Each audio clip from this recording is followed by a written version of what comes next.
ਤੇ ਮਸਲੇ ਸ਼ੁਰੂ ਕਿੱਥੋਂ ਹੋਏ? शुरू खर्चे तो ही तू कोई वड्डा काम कर, कोई कतल कर, कोई डकैती कर, असीं तेरे पिछे भी जाइए कि साडे भरा ने कोई वड्डा काम किया, बुढ़ी दियां मिन्नतां करन लई असीं नहीं जाना। इनू इन्नी गल कही उन्हें कि मैनूं माफ़ी दे दो, मैं तुहाडा पुत्त बन के रहूँ, मैं सारा खर्चा इहदा चुकूंगा, हर शै करूँगा। असीं ते कहा कि चलो धी वसदी हो जाऊगी। सुत्ती पई ते ने मूँह ते चादर लई होई सी, सुत्ती पई ते तजाब दी शीशी पूरी पलट दित्ती मेरी धी ने।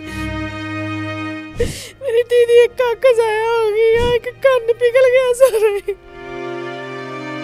और मेरा चेहरा सारा खराब कर दिया उसने। मेरी एक आँख ज़ाया हो गई, कान ज़ाया हो गया। बिस्मिल्लाहिर्रहमानिर्रहीम, मैं हूं अनीब ज़हीर, आप देख रहे हैं मेरा यूट्यूब चैनल, फेसबुक पेज। मेरे साथ ये बच्ची ईशा मौजूद है जिसकी 19 साल उम्र है। शादी होती है और शादी के कुछ अरसा बाद घर में झगड़े शुरू हो जाते हैं और वो झगड़ों की नौबत यहाँ तक आ जाती है कि तेज़ाब गर्दी का मामला हो जाता है। आज ये बच्ची हमारे साथ मौजूद है। अगर आप इसकी पुरानी तस्वीर देख रहे हो, कितनी खूबसूरत बच्ची है, और आज ये हमारे साथ मौजूद है और इसका चेहरा है वो जला हुआ है, जो हाथ जले हुए हैं। और सिर्फ इतनी सी बात थी कि घरेलू खर्चे थे, जिसके बाद जो शौहर है उसने कहा कि अगर तुम मेरे साथ नहीं रहोगे तो किसी के साथ नहीं रह सकती, और उसने ये हरकत कर दी, ये जुल्म कर दिया।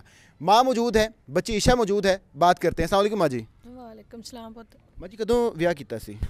ਇਹਦਾ ਅਸੀਂ ਤਕਰੀਬਨ ਸਾਲ ਕੁ ਹੋ ਗਿਆ, ਪਹਿਲੇ 6-7 ਮਹੀਨੇ ਪਹਿਲੇ ਕੀਤਾ ਸੀ ਸ਼ਾਦੀ, ਤੇ ਹੁਣ ਤੇ 8ਵੇਂ ਮਹੀਨੇ ਦੀ 25 ਤਰੀਕ ਵਾਲੇ ਦਿਨ ਉਹਨੇ ਇਹ ਕੰਮ ਕੀਤਾ। 6-7 ਮਹੀਨੇ ਹੋਏ ਸੀ ਸ਼ਾਦੀ ਨੂੰ। ਅੱਛਾ। ਤੇ 8ਵੇਂ ਮਹੀਨੇ ਦੀ 25 ਕੰਮ ਕੀ ਕਰਦਾ ਸੀ? ਗੱਡੀ ਚਲਾਉਂਦਾ ਸੀ। ਗੱਡੀ ਚਲਾਉਂਦਾ ਸੀ। ਤੇ ਮਸਲੇ ਸ਼ੁਰੂ ਕਿੱਥੋਂ ਹੋਏ? ਸ਼ੁਰੂ ਖਰਚੇ ਤੋਂ ਹੀ। ਖਰਚਾ ਹੀ ਨਹੀਂ ਸੀ ਰਹਿੰਦਾ, ਖਰਚਾ ਇੱਕ ਦਿਨ ਦੇਤਾ ਤੇ 4-5 ਦਿਨ ਨਹੀਂ ਦੇਣਾ ਹੈਗਾ। ਅੱਛਾ। ਤੇ ਇਸ ਵਜ੍ਹਾ ਤੋਂ ਇਹ ਉਹਨੂੰ ਖਰਚਾ ਤਾਂ ਬੀਵੀ ਨੇ ਤੇ ਮੰਗਣਾ ਹੀ ਮੰਗਣਾ, ਜ਼ਾਹਰ ਉਹਨੇ ਖਾਣਾ ਵੀ ਆ, ਉਹਨੇ ਕੱਪੜਾ ਲੀੜਾ ਵੀ ਉਹਨੇ ਮੰਗਣਾ। ਜਦੋਂ ਮੰਗਣਾ ਉਦੋਂ ਲੜਾਈ ਕੁੱਟਮਾਰ ਇਹਨਾਂ ਦੀ ਹੁੰਦੀ ਸੀ।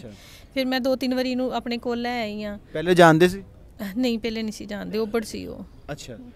ਤੇ ਤੁਸੀਂ ਆਪਣੇ ਕੋਲ ਲੈ ਆਈ? ਹਾਂਜੀ, ਆਪਣੇ ਕੋਲ ਲੈ ਆਈ ਆ। ਫਿਰ ਸੁਲਾਹ ਕੀਤੀ, ਫਿਰ ਚਲੇ ਗਏ, ਫਿਰ ਸੁਲਾਹ ਕੀਤੀ, ਇਦਾਂ ਹੀ ਨਾ ਹੋ ਗਈ। ਫਿਰ ਜਦੋਂ ਆਖਰੀ ਇਹ ਜਦੋਂ ਵਾਕਿਆ ਹੋਇਆ ਵਾ, ਉਦੋਂ 1 ਮਹੀਨਾ ਤੱਕ ਉਹ ਆਪਣੇ ਘਰ ਰਿਹਾ, ਅਸੀਂ ਆਪਣੇ ਘਰ ਰਹੇ ਆ।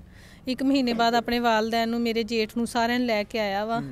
ਆ ਕੇ ਸੁਲਾਹ ਕੀਤੀ ਆ, ਕਹਿੰਦਾ ਕਿ ਵੀ ਕਿ ਮੈਨੂੰ ਮਾफ़ी दे दो, मैं ਤੁਹਾਡਾ ਪੁੱਤ ਬਣ ਕੇ ਰਹੂੰ, मैं ਸਾਰਾ ਖਰਚਾ ਇਹਦਾ ਚੁੱਕੂੰਗਾ, ਹਰ ਸ਼ੈ ਕਰੂੰਗਾ। ਅਸੀਂ ਤੇ ਕਿਹਾ ਕਿ ਚਲੋ ਧੀ ਵਸਦੀ ਹੋ ਜਾਊਗੀ, ਚਲੋ ਇੱਕ ਸਾਰੇ ਜਾਣੇ ਕਹਿੰਦੇ ਇੱਕ ਮੌਕਾ ਦੇ ਦਿਓ। ਅਸੀਂ ਕਿਹਾ ਚਲੋ ਠੀਕ ਆ। ਅਸੀਂ ਇੱਕ ਮੌਕਾ ਦਿੱਤਾ, ਪਰ ਉਹਨੇ ਇੱਕ ਮੌਕਾ ਲੈ ਕੇ ਸਾਡੀ ਧੀ ਨੂੰ ਸਾੜ ਦਿੱਤਾ।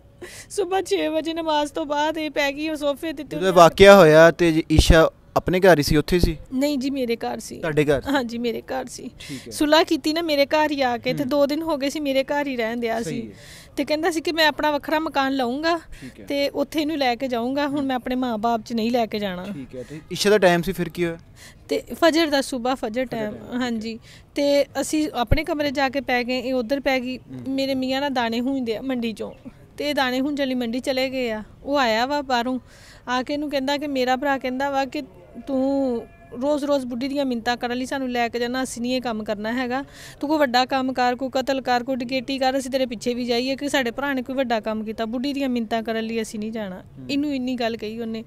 ਤੇ ਇਹਨੇ ਅੱਗੋਂ ਕਿਹਾ ਕਿ ਠੀਕ ਹੈ। ਮੈਂ ਕਿਹੜਾ ਭਾਈ ਨੂੰ ਕਿਹਾ ਕਿ ਮੇਰੀਆਂ ਮਿੰਨਤਾਂ ਕਰੋ। ਅੱਛਾ। ਕਹਿੰਦਾ ਨਹੀਂ, ਹੁਣ ਮੈਂ ਤੈਨੂੰ ਆਜ਼ਾਦ ਕਰ ਦੇਣਾ। ਇਹ ਕਹਿੰਦੀ ਕਰ ਦੇ ਆਜ਼ਾਦ। ਆਜ਼ਾਦ ਦਾ ਮਤਲਬ ਇਹ ਕਿ ਖੁੱਲਾ ਦੇ ਦੂਗਾ ਮੈਨੂੰ। ਤੇ ਪਰ ਉਹਨੇ ਸੁੱਤੀ ਪਈ ਤੇ ਨੇ ਮੂੰਹ ਤੇ ਚਾਦਰ ਲਈ ਹੋਈ ਸੀ, ਸੁੱਤੀ ਪਈ ਤੇ ਤਜ਼ਾਬ ਦੀ ਸ਼ੀਸ਼ੀ ਪੂਰੀ ਪਲਟ ਦਿੱਤੀ ਮੇਰੀ ਧੀ ਨੇ। ਉਹ ਸੋਫਾ ਵੀ ਸੜ ਗਿਆ, ਸਾਰਾ ਲਾਗੇ ਟੇਬਲ ਪਿਆ ਸੀ ਉਹ ਵੀ ਸੜ ਗਿਆ, ਹਰ ਸ਼ੈ ਪਿਘਲ ਗਈ। 4 ਮਹੀਨੇ ਹੋ ਚੱਲੇ ਇਸ ਨੂੰ। 8ਵੇਂ ਮਹੀਨੇ ਦੀ 25 ਤਰੀਕ ਵਾਲੇ ਦਿਨ ਪਾਇਆ ਸੀ। ਉਹ ਜਗ੍ਹਾ ਅਸੀਂ 10 ਵਾਰੀ ਧੋ ਲਈ, ਉਹ ਜਗ੍ਹਾ ਉੱਦਾਂ ਹੀ ਫੁੱਲੀ ਹੋਈ ਆ। ਇੰਨਾ ਬੁਰਾ ਮੇਰੀ ਧੀ ਦਾ ਹਾਲ ਕੀਤਾ। ਮੇਰੀ ਧੀ ਦੀ ਇੱਕ ਅੱਖ ਜ਼ਾਇਆ ਹੋ ਗਈ ਆ, ਇੱਕ ਕੰਨ ਪਿਘਲ ਗਿਆ ਸਾਰਾ ਹੀ। ਤੀਨੂੰ ਇਨਸਾਫ ਦਵਾ ਦਿਓ ਬਸ। ਮੈਂ ਆਪਣੀ ਧੀ ਲਈ ਇਨਸਾਫ ਲਈ ਤੁਹਾਡੇ ਕੋਲ ਪੁੱਤ ਆਈ ਆ। ਉਹਨੂੰ ਸਜ਼ਾ ਦਿਓ, ਮੇਰੀ ਧੀ ਲਈ ਮੇਰੀ ਮਦਦ ਕੀਤੀ ਜਾਏ ਕਿ ਮੈਂ ਕਿੰਨੀਆਂ ਬੇਟੀਆਂ ਤੁਹਾਡੀਆਂ? ਕਰਾਵਾਂ। ਮੇਰੀਆਂ 4 ਧੀਆਂ ਜੀ। ਈਸ਼ਾ ਦਾ ਕਿੰਨਾ ਨੰਬਰ? ਇਹ ਦੂਸਰੇ ਨੰਬਰ ਦੀ ਆ ਜੀ। ਦੂਸਰੇ ਨੰਬਰ? ਹਾਂਜੀ। ਪਹਿਲੀ ਵੱਡੀ ਬੇਟੀ ਦੀ ਵੀ ਸ਼ਾਦੀ ਹੋਈ ਆ। ਹਾਂਜੀ, ਇਹਦੀ ਵੀ ਕੀਤੀ। 2 ਬੱਚੀਆਂ ਮੇਰੀਆਂ ਪੜ੍ਹਦੀਆਂ ਪਈਆਂ। ਬੇਟੇ ਮੇਰੇ ਛੋਟੇ ਛੋਟੇ ਆ ਹਜੇ, ਬੇਟੇ ਬੇਟੀਆਂ ਤੋਂ ਛੋਟੇ। ਤੇ ਉਹ ਤੇਜ਼ਾਬ ਸੁੱਟਣ ਤੋਂ ਬਾਅਦ ਭੱਜ ਗਿਆ, ਕਿੱਥੇ ਗਾਇਬ ਹੋ ਗਿਆ? ਕੋਈ ਤੁਸੀਂ ਪੁਲਿਸ 'ਚ ਰਿਪੋਰਟ ਕੀਤੀ? ਪੁਲਿਸ ਨੇ ਗ੍ਰਿਫਤਾਰ ਕਰਨ ਦੀ ਕੋਸ਼ਿਸ਼ ਕੀਤੀ? ਨੱਸ ਗਿਆ? ਹਾਂਜੀ, ਉਹ ਭੱਜ ਗਿਆ ਸੀ। ਉਦੋਂ ਮੁੜ ਕੇ ਦੂਸਰੇ ਦਿਨ ਉਹ ਫੜਿਆ ਗਿਆ ਸੀ, ਪੁਲਿਸ ਵਾਲਿਆਂ ਨੇ ਫੜ ਲਿਆ ਸੀ ਉਹਨੂੰ। ਫਿਰ ਸਾਡਾ 10 ਦਿਨ ਸਾਡਾ ਮਤਲਬ ਕਿ ਬੜਾ ਦਮਾਦ ਵੀ ਪਕੜੀ ਰੱਖਿਆ ਸੀ ਸਾਡੇ ਜਿਹੜੇ ਸਮੁੰਦਰੀ ਵਾਲੇ ਥਾਣੇ ਵਾਲਿਆਂ ਨੇ। ਮੁੜ ਕੇ ਉਹਨਾਂ ਨੇ ਕੇਸ CCD ਉਹਨੂੰ ਫੜਿਆ। ਉਹਨੇ ਇਲਜ਼ਾਮ ਲਾ ਦਿੱਤਾ ਕਿ ਇਹਨੇ ਮੈਨੂੰ ਕਿਹਾ ਸੀ ਤੇਜ਼ਾਬ ਪਾ, ਤੇ ਉਹਨੂੰ ਫੜ ਲਿਆ। ਉਹ ਬੇਕਸੂਰ ਸੀ, ਉਹਨੂੰ ਸੀਸੀਡੀ ਵਾਲਿਆਂ ਨੇ ਫਿਰ ਛੱਡ ਦਿੱਤਾ। ਸੀਸੀਡੀ ਵਾਲਿਆਂ ਕੋਲ ਹੁਣ ਸਾਡਾ ਕੇਸ ਹੈ ਨਾ, ਤੇ ਉਹਨਾਂ ਨੇ ਸਾਡੇ ਨਾਲ ਤਾਵਨ ਅੱਛਾ ਕੀਤਾ, ਲੇਕਿਨ ਹੁਣ ਸਾਨੂੰ ਪਤਾ ਹੀ ਨਹੀਂ ਹੈਗਾ ਕਿ ਸਾਡਾ ਮੁਜਰਮ ਕਿੱਥੇ ਆ, ਕਿ ਜੇਲ੍ਹ 'ਚ ਆ, ਜੇਲ੍ਹ 'ਚ ਆ ਜਾਂ ਨਹੀਂ ਜੇਲ੍ਹ 'ਚ। ਅਸੀਂ ਉਹਨਾਂ ਨੂੰ ਫੋਨ ਕੀਤਾ ਸੀ ਕੱਲ੍ਹ ਸਰ ਉਮਰ ਵੜੈਚ ਸਾਹਿਬ ਨੂੰ ਕਿ ਪੁੱਤ ਕੀ ਬਣਿਆ ਸਾਡੇ ਕੇਸ ਦਾ। ਉਹਨੇ ਕਿਹਾ ਕਿ ਮਾਂ ਜੀ ਮੈਂ ਆਪਣੀ ਤਰਫੋਂ ਪੂਰੀ ਕੋਸ਼ਿਸ਼ ਕੀਤੀ ਆ ਉਹਨੂੰ ਗੁਨਾਹਗਾਰ ਸਾਬਤ ਕਰਨ ਦੀ, ਕਰਕੇ ਮੈਂ ਅੱਗੇ ਭੇਜਤਾ, ਹੁਣ ਤੁਸੀਂ ਜਾਣੋ ਤੇ ਅੱਲਾ ਜਾਣੇ। ये बच्ची बैठी हुई है और तब से कुछ पढ़ रही है, ज़ाहिर बात है अल्लाह को याद कर रही होगी। ईशा, क्या हुआ था जब आप सोई हुई थी, तेज़ाब फेंक दिया उसने आप पे? हाँ जी, मैं लेटी हुई थी तो वो आया है और उनसे बातें करने लग गया। कहता मेरा भाई बोल रहा है कि तुम कोई चोरी वगैरह करो, डकैती करो, कत्ल करो, मैं तुम्हारे पीछे आऊँगा, मैं तुम्हारी बीवी की विनती नहीं करूँगा। तो उसने कहा ये मैंने ख़त्म कर देना है, तो मैं आज आपको आज़ाद करने लगा। तो मैंने कहा कर दो आज़ाद। तो मैंने उसकी तरह देखने लगी, चादर मैंने अपने मुंह पे ले ली, उसने वो होटल तेज़ाब की मेरे चेहरे पे सारी कर दी और मैं चीखें मारने लगी और मैं बाहर आई भागकर और वो भी भाग गया और मैं अपनी अम्मा के गले लग गई। मेरी अम्मा के सारे कपड़े जल गए और मेरा जो मांस था ना, जो चेहरा था वो भी ऐसे गिर रहा था मांस, इतना बुरा उसने जलाया था। बहुत तकलीफ़ हो रही? बहुत ज़्यादा तकलीफ़ हो रही, मेरा चेहरा सारा ख़राब कर दिया उसने। मेरी एक आँख साया हो गई, कान साया हो गया, बोला ठीक से नहीं जाता मुझसे। आपने ख्वाब देखे होंगे अपनी ज़िंदगी के और उसने सारे ख्वाब चकनाचूर कर दिए।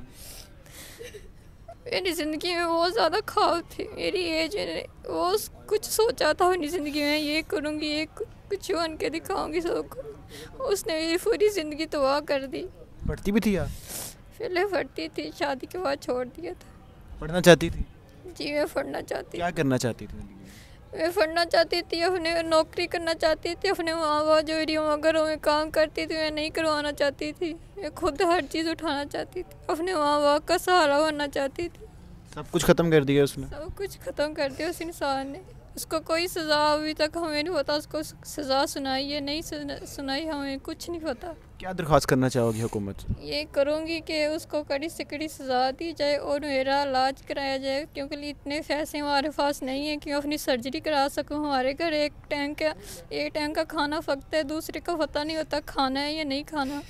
इस वजह से मैं मरियम नवाज से यही अपील करती हूँ कि मुझे इंसाफ दिए और मेरी सर्जरी करवा दी, मेरा पहले जैसा चेहरा। बिल्कुल जी, ये बच्ची हमारे साथ मौजूद है, इसकी माँ हमारे साथ मौजूद है और इंसाफ तो मिलना चाहिए। और आजकल जो मरियम नवाज साहिबा औरतों के हकूक़ के बारे में बड़ी बात कर रही हैं, तो उनको भी चाहिए, जो बच्ची है जिसकी उम्र अभी 19-20 साल है और इसकी पूरी ज़िंदगी पड़ी हुई थी और अब इस सूरत हाल में है, तो एक तो इंसाफ तो बहुत लाजम है और उसके साथ ही साथ जो बच्ची है अगर इसकी सर्जरी भी हो जाए तो इसकी जो आगे की जो उम्र है वो आसान हो जाएगी। जो उस जालिम सफ़ाक इंसान ने इस बच्ची का जो चेहरा बिगाड़ दिया है वो चेहरा दोबारा बहाल हो सकता है थोड़ी सी एफ़र्ट से, अगर हुकूमत तवज्जो दे इस बच्चे के ऊपर। मुझे दीजिए इजाज़त, अल्लाह हाफ़िज़।